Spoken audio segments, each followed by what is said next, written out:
როგორ მართოთ დრო სახლიდან მუშაობის პირობებში.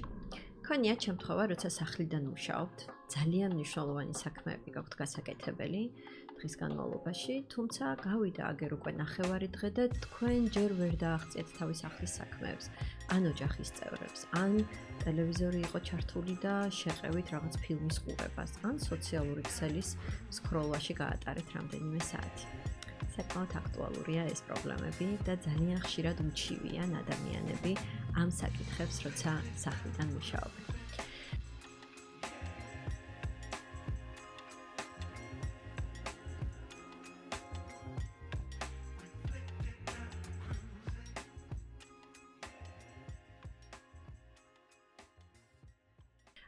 ბოლო წლების განმავლობაში ზოგადად ძალიან აქტუალური გახდა სახლიდან მუშაობა, განსაკუთრებით COVID-ის დროს და მნიშვნელოვანია იმ რჩევებზე დავკონცენტრირდეთ, რაც დაგვეხმარება სახლიდან მუშაობის პროცესის გაუმჯობესებაში. პირველი რჩევა, რასაც გვირჩევენ, რაც შეიძლება გაზარდოს ჩვენი პროდუქტიულობა, არის დილის რუტინა მუშაობის დაწყებამდე და აქ რამდენიმე საკითხზე მინდა მივაქციო თქვენი ყურადღება. პირველი ეს არის გაღვიძება. ანუ ჯობს რომ გავეღვიძოთ ერთი და იგივე დროს, აი ისე როგორც თქვა სამსახურში, ოფისში როცა მივდივართ, ანუ სხვა ლოკაციაზე როცა მივდივართ და სავარაუდოდ ერთი და იგივე დროს ვიღვიძებთ, ჯობს რომ სახლიდან მუშაობის დროსაც ეს რუტინა შევინარჩუნოთ. რატომ? იმიტომ რომ როდესაც რუტინა არის ერთი კონკრეტული და რაღაც კონკრეტული ნაბიჯებისგან შედგება, ამაზე ბევრი ფიქრი არ გვიწევს, მივყვებით როგორც დინებას, თუმცა თუ ყველა დღე განსხვავებულია და დილითვე გვიწევს ბევრი გადაწყვეტილების მიღება, რომ როდის გავიღვიძო, როდის ვჭამო, რა გავაკეთო, როდის დავიწყო მუშაობა, ძალიან დიდი შანსია, რომ დიდი ხნის განმავლობაში ვერ მივიდეთ სამუშაო, ჩვენ სამუშაო მაგიდასთან, ხო? ამიტომ ჯობს რომ გავიღვიძოთ ერთი და იგივე დროს სტრესის მართვაშიც დაგვეხმარება ეს ნაკლები სტრესი იქნება, იმიტომ რომ ნაკლები გადაწყვეტილების მიღება იქნება, ასევე გვირჩევენ რომ ჩავიცვათ, მოვწესრიგდეთ და არ ვიყოთ ღამის ტანსაცმელში.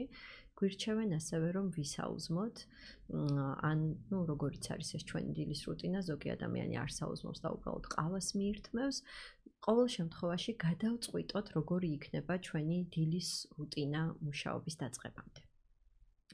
მეორე რჩევა არის, რომ აუცილებლად გამიჯნული უნდა გქონდეს სახლის და სამსახურის საათები. ერთ-ერთი ხშირად დაშვებული შეცდომა სახლიდან მუშაობის დროს არის ზუსტად ეს, რომ არ აქვთ ადამიანებს გამიჯნული სახლის და სამსახურის საათები და ცდილობენ, რომ რაღაცნაირად ერთდროულად გააკეთონ, თან იმუშაონ და თან სახლის საქმე რაც გამოჩნდება გასაკეთებელი, ისიც აკეთონ.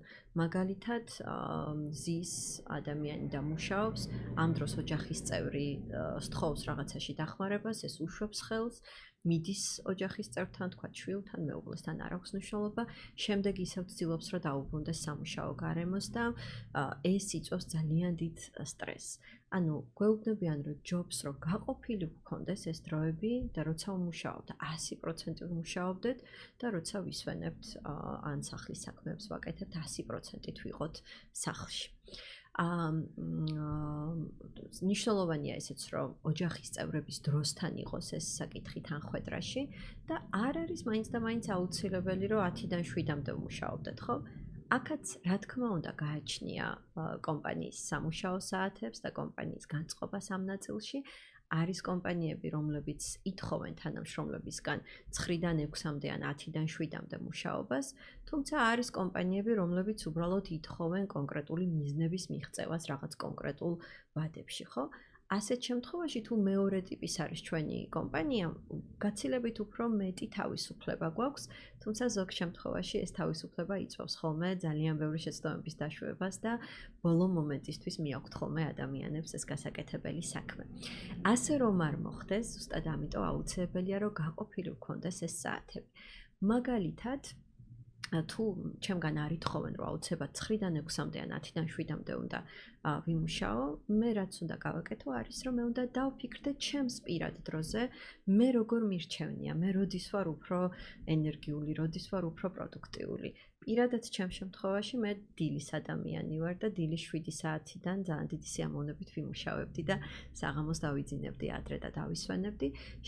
შესაბამისად შეიძლება ჩემი დრო იყოს, თქვათ დილის 7-დან 9-მდე 1-2 საათი მუშაობა, მერე შეიძლება 1 საათი დასვენება და საუზმე ან ოჯახის წევრებთან ურთიერთობა, შემდეგ ისევ რამდენიმე საათის მოტიხრა მუშაობისთვის, შემდეგ რაღაც შუალედში სადილისთვის ისევ დროის გამოყოფა და შემდეგ დღის მეორე ნახევარში კიდევ ერთი სამუშაო ფანჯრის ჩასმა. ჩვენზე უნდა იყოს ეს აუცილებლად მორგებული, თუმცა ძალიან აუცილებელია რომ გაწერილი გქონდეს ეს დროები.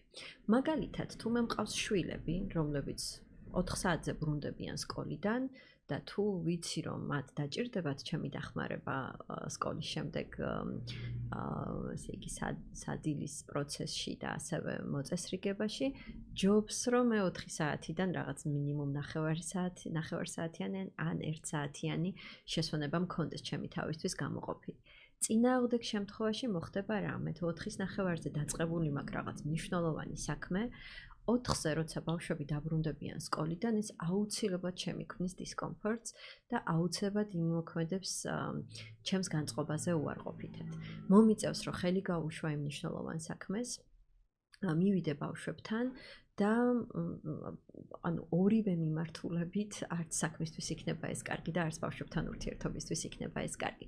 ზოგადად ერთი საქმიდან მეორე საქმეზე გადახტომა და გადმოხტომა იწვევს მეტ სტრესს, როგორც წესი გვჭირდება მეტი დრო, იმიტომ რომ შემდეგ რომ დავუბრუნდებით მუშაობას, აუცილებლად რაღაც დრო დაგვჭირდება იმისთვის, რომ გავიხსენოთ სად ვიყავით და რას ვაკეთებდით და ხარისხი როგორც წესი არის ხოლმე უფრო ნაკლები.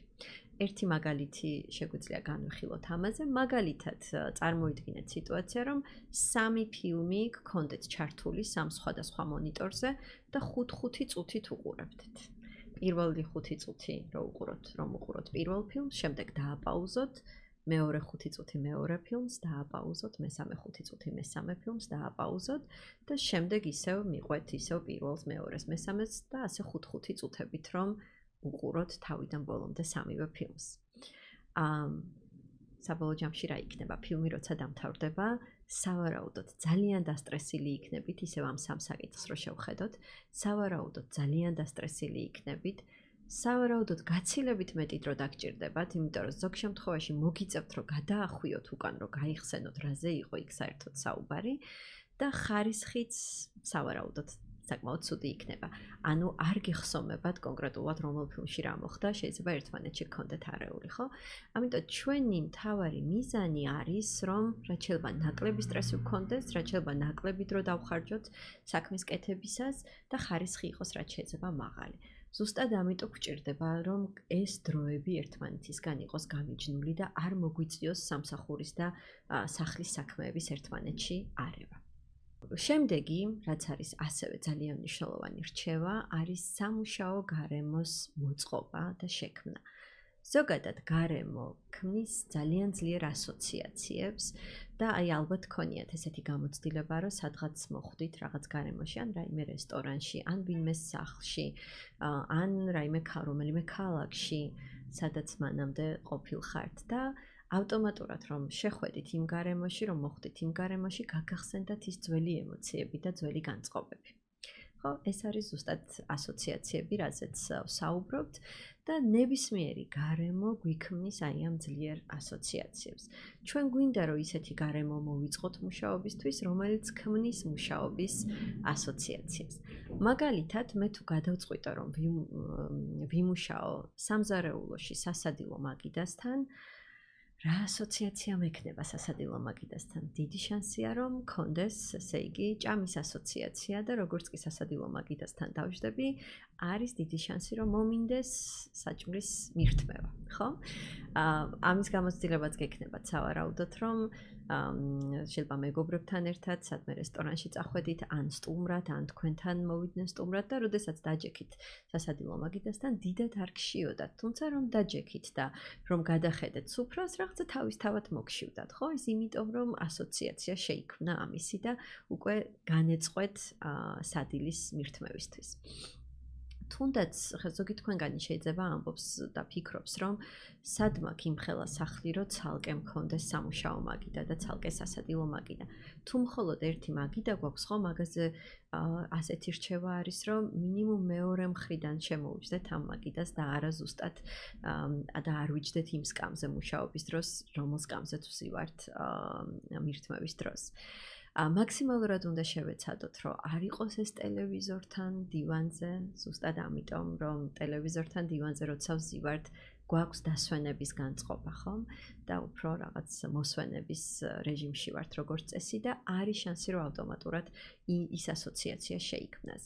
ხანდახან არის, როცა დიდი ოჯახია და ბევრი ოჯახის წევრია სახლში, ადამიანები მუშაობენ ხოლმე საძინებლიდან, ანუ მათი პირადი ოთახიდან. ამ შემთხვევაშიც ჯობს, რომ არ ვიჯდეთ საწოლზე და საწოლზე წამოწოვილს მუხლებზე არ გვედოს ლეპტოპი და ისე არ მუშაობდეთ, იმიტომ რომ როდესაც საწოლზე ვართ, ასევე ესეთი დასვენების და ძილის განწყობა გვექმნება, ეს ასოციაცია გვიჩნდება. შესაბამისად, თუნდაც თუ გვიწევს საძინებლიდან მუშაობა, ჯობს, რომ იქ შევქმნათ ეს რაღაც სივრცე, თუნდაც ძალიან პატარა სივრცე სამუშაო. ხო, შეიძლება ერთი განსხვავებული სკამი შევიძინოთ, რომელიც იქნება ესეთი სამუშაო სკამი და ამ სკამზე რო დავჯდები, რაღაც ჩავდგებით დავდგებით ამ განწყობაზე, რომ ეხლა მუშაობთ. ჯობს რომ ეს იყოს მყუდრო, ესეთი ნათელი, გამწვანებულიც თუ ეს შესაძლებელია გარემო, ხო? თუ არ გაქვთ ასეთი მყუდრო და ესეთი ნათელი გარემო, დაფიქრდით, როგორ შეიძლება შექმნათ და რა შეიძლება დაგეხმაროთ ამაში. წეღან ვახსენეთ ასევე ჩაცმაც და ვთქვით, რომ ჯობს რომ არ ვიყოთ ღამის ტანსაცმელში. ზუსტად იგივე მიზეზის გამო.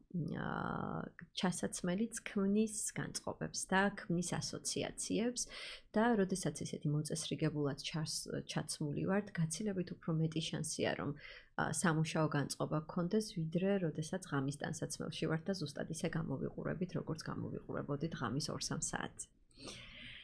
შემდეგი რჩევა არის, რომ მოვიცილოთ მომცდენები, ტელეფონი, აპლიკაციები, სოციალური ქსელები, ეს მომცდენები, ყველაზე გავრცელებული მომცდენებია, რომელიც როგორც სახლიდან მუშაობის დროს არის მნიშვნელოვანი, ასევე ოფისიდან მუშაობის დროსაც ძალიან მნიშვნელოვანია, თუმცა სახლიდან მუშაობის დროს კიდევ ემატება ოჯახის წევრები, განსაკუთრებით ვისაც შვილები ყავს, ის ხალხი გაიგებს ალბათ ამას კარგად. ძალიან მნიშვნელოვანი მომცდენი შეიძლება იყოს შვილი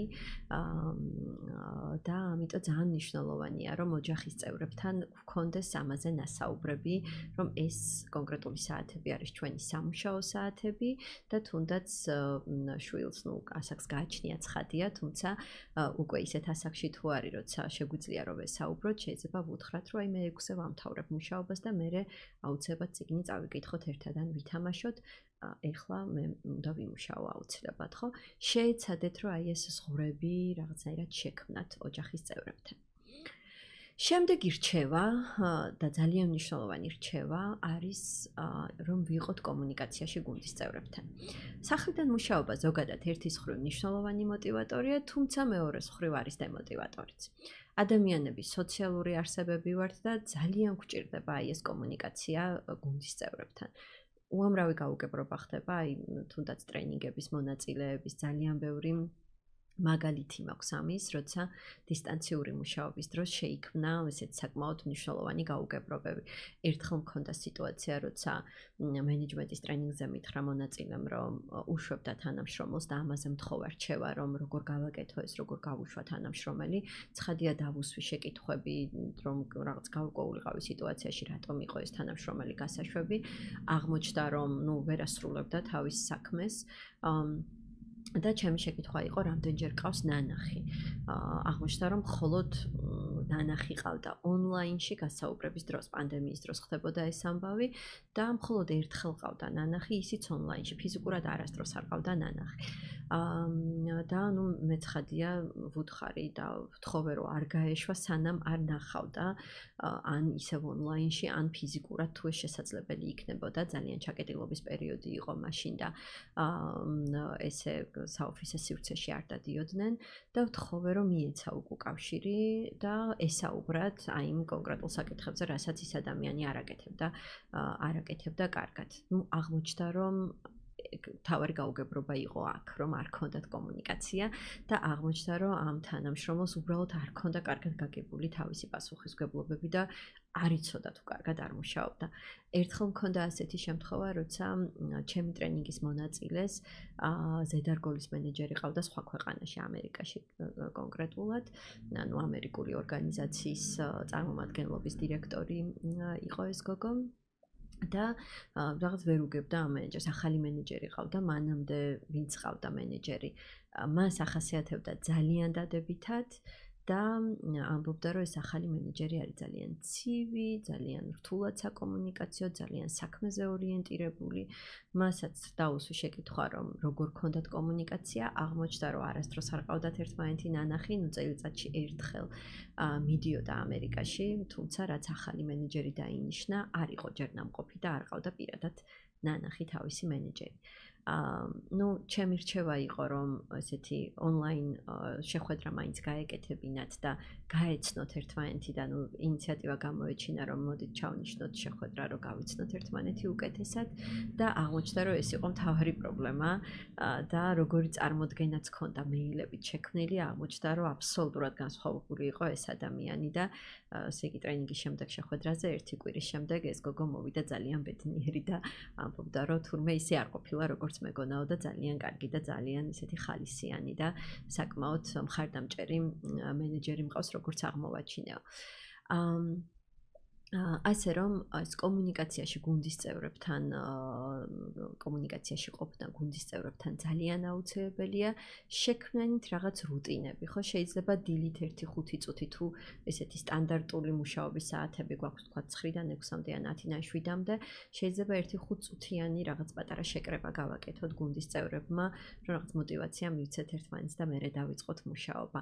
ან როცა შეხვედრები გვაქვს, შევეცადოთ რომ ყოველთვის იყოს ჩართული კამერით. ან თუ არსებობს ოფისი, შევეცადოთ რომ რაღაც პერიოდულობით მაინც ერთი და იგივე დროს მივიდეთ ოფისში. ასევე თუ ერთ ქალაქში ვართ და ერთ გარემოში ვართ, შეიძლება პერიოდულად რაღაც გასვლითი ღონისძიებები გავაკეთოთ, ხო? ესეთი კომუნიკაციები აუცილებლად დაგვეხმარება პროდუქტიულობის ზრდის ნაწილში. შემდეგი რჩევა იქნება, რომ როგორც ოფისში მუშაობის დროს, ისევე სახლის მუშაობის პირობებშიც დავიცვათ დროის მართვის ციკლი, ანუ გავითვალისწინოთ დროის მართვის მთავარი პრინციპები, რაც არის, რომ ჩავინიშნოთ ყველაფერი, შემდეგ დავაპრიორიტეტოთ, შემდეგ უკვე პრიორიტეტების მიხედვით დავგეგმოთ და დაგეგმა რას ნიშნავს? დაგეგმა ნიშნავს, რომ თითოეულ საკითხზე ვიცით კონკრეტულად რას ვაკეთებთ, სად ვაკეთებთ, რომელ დღეს და რომელი საათიდან რომელ საათამდე. შეიძლება ამას დავარქვათ რასად როდის, უბრალოდ როდის იყოფა კიდევ ორ ნაწილად, კონკრეტულად რომელ დღეს, ოღონდ რიცხვი, თვე და რიცხვი და წელი გვჭირდება და არა შემდეგ ორ შაბათს. და რომელი საათიდან რომელ საათამდე, ხო? და შემდეგ უკვე უნდა ავიღოთ პასუხისგებლობა შესრულებაზე. ანუ ჩანიშნა, დაპრიორიტეტება, დაგეგმა, შესრულება. აი ეს 4 კომპონენტია აი ამ ციკლში, დროის მართვის ციკლში და ასევე მნიშვნელოვანია, რომ პროცესში ვმართოთ დროის ფლანგველები და ასევე კარგია, რომ გამოვიყენოთ ტექნოლოგიური ინსტრუმენტები, რაც უკვე სხვა ვიდეოების თემა. შესაბამისად, რა შეგვიძლია გავითვალისწინოთ სახლიდან მუშაობის დროს, რომ ვიყოთ მაქსიმალურად პროდუქტიულები, დილის რუტინა უნდა გვქონდეს აუცილებლად, რასაც ვაკეთებთ მუშაობის დაწყებამდე, ანუ რა ნაბიჯებს დგამთ მუშაობის დაწყებამდე, სამსახურის და სახლის საათები მაქსიმალურად გამიჯნული უნდა გვქონდეს და არ უნდა ვიხტუნაოთ, ესე იგი სახლის საქმეებიდან სამსახურის საქმეებზე, ანუ აქეთ-იქეთ. სამუშაო გარემო უნდა შევქმნათ მაქსიმალურად ისეთი, რომელიც შეგვიქმნის სამუშაო განწყობას. შემდეგი იყო, რომ უნდა მოვიცილოთ მომცდენები და ანუ როგორიც არის თქვა ტელეფონი, აპლიკაციები და სახლში ემატება ოჯახის წევრებთან ურთიერთობა. აუცილებლად უნდა ვიყოთ კომუნიკაციაში ჩვენი გუნდის წევრებთან და უნდა გავითვალისწინოთ ზოგადად დროის მართვის ციკლი, რაც არის ჩანიშვნა, დაპრიორიტეტება, დაგეგმვა და შესრულება. პროცესში დროის მართვის ფლანგველები უნდა ვმართოთ და ტექნოლოგიურ ინსტრუმენტებსაც თუ გამოვიყენებთ ძალიან კარგი იქნება. წარმატებებს გისურვებთ სახლიდან მუშაობის პროცესში.